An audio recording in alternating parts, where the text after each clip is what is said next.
Good evening, and we begin tonight with that wildfire spreading in Clark County. This is video you're about to see from earlier. You can see the large smoke plumes coming off of Larch Mountain. There, more than 100 homes are now under some level of evacuation notice. Thanks for joining us on this Monday. I'm David Molko. And I'm Laurel Porter. The fire known as the Nakia Creek wildfires now spread to 250 acres.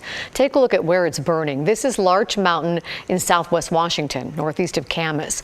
And this is what the fire looks like right now from across the river in Troutdale. We'll get you a live picture here from our photographer who's on the scene. And you can see the flames there right about left of center of your screen.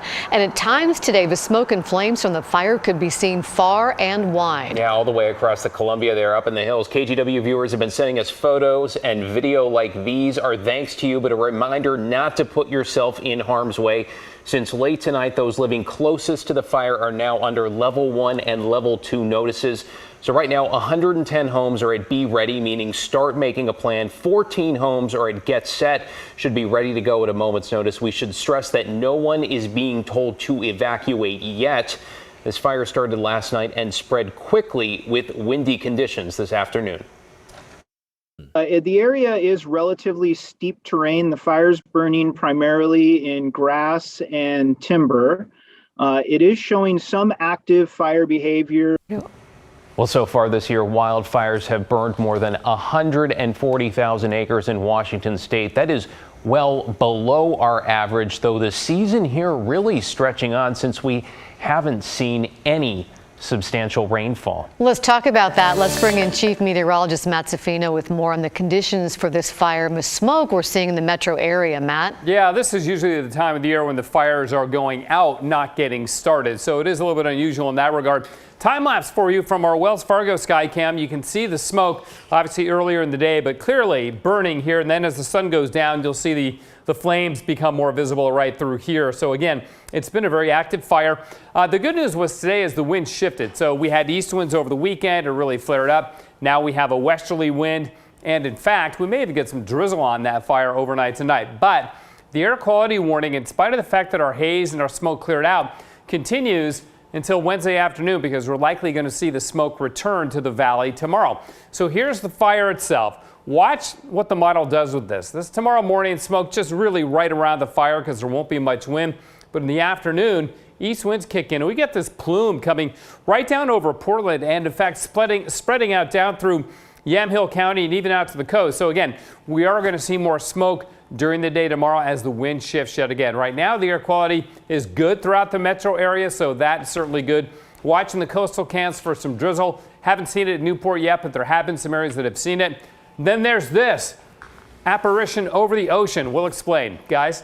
All right. Thank you, Matt. And tonight we want to tell you about another victim of Portland's gun violence, another family dealing with really an immeasurable loss. Police have identified 39-year-old Jonathan Dunbar as the man who was killed Friday morning just a few blocks from Pioneer Courthouse Square. Tonight, both his younger sister, a basketball player at OSU, and his daughter have come forward hoping someone has answers.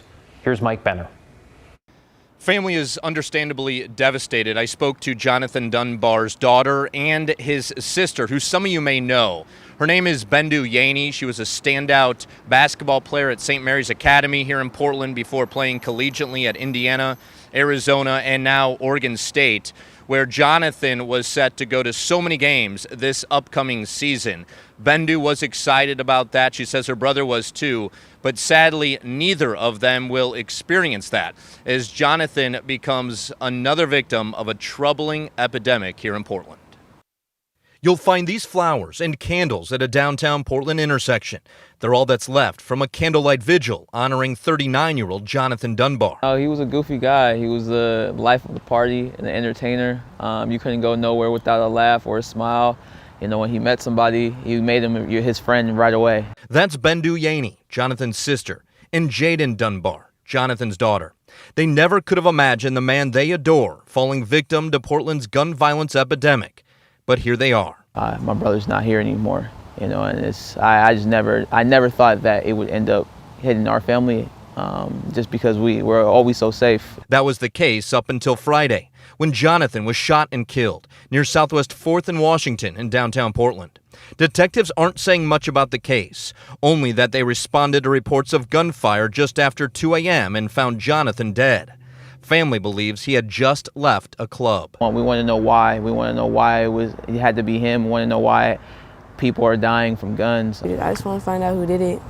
That's all I really want out of this. I don't want nothing else. I just want to know who did it. Family is undoubtedly united in wanting to know who gunned down Jonathan Dunbar, who had so many years of life ahead of him. He's going to be watching over me, I know that, but I wish he was going to be there in person. Family has launched a GoFundMe that you'll find a link to on our website, KGW.com. All money raised will go towards Jonathan Dunbar's burial, as well as supporting his teen daughter. In the meantime, this case remains unsolved, and anyone with information is asked to contact the Portland Police Bureau. Reporting in downtown Portland, I'm Mike Benner for KGW News. In developing news, a shooting near Reynolds High School in Troutdale has some parents angry the district didn't put the school under lockdown. Today at about noon, the school district said there was a report of gunfire from a pedestrian and a car on Cherry Park Road west of the campus. The Multnomah County Sheriff's Office tells us those involved quickly left the area. It doesn't appear anyone was hurt, though a bullet did go into a home. We talked to a student today who saw the shooting while she was on her lunch break, and her mother, who can't believe the school didn't go into lockdown. When we saw that somebody was shooting, we were gonna drive off, but we couldn't because the shooter was right here.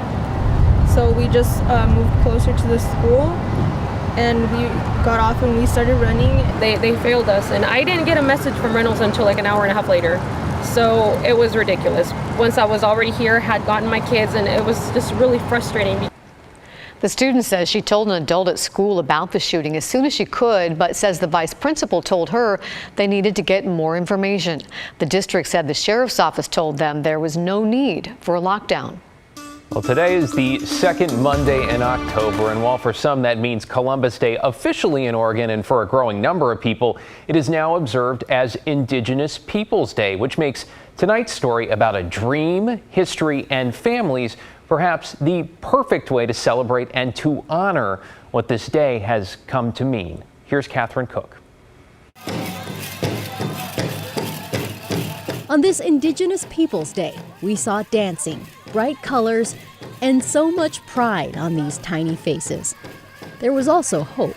My hope is that all Indigenous women and children would have a home.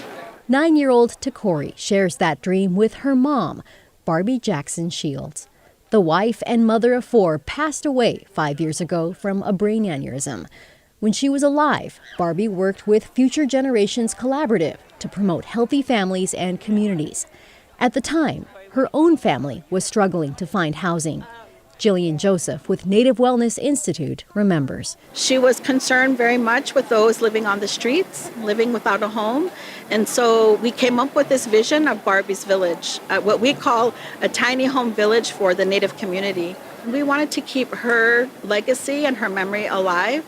That legacy will live on this Northeast Portland property, still owned but no longer used by the Presbyterian Church, soon to be gifted to Future Generations Collaborative. We kind of had this crazy idea. What if we worked toward land back from the Christian American Church to Indigenous folks? There's a lot of history of the American Christian Church. Some of it's good and some of it is not so good, especially when it comes to our Indigenous neighbors. It's a huge blessing and it's a big honor. You know, I'm kind of speechless about it. Ken Shields is Barbie's husband. Ken and Barbie, whose dream house will soon be 6 to 10 tiny homes for Native American parents and kids.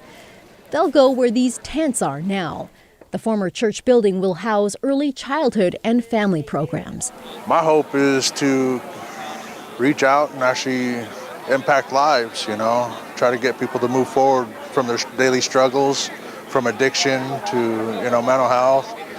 You know, we want to try to pull people out of those things. Oh yeah, that's what kids like. For many Indigenous people, the contrast between this day and the past is palpable. Columbus Day was kind of like a slap in the face. You know, we would tend to fast on that day and not eat anything at all.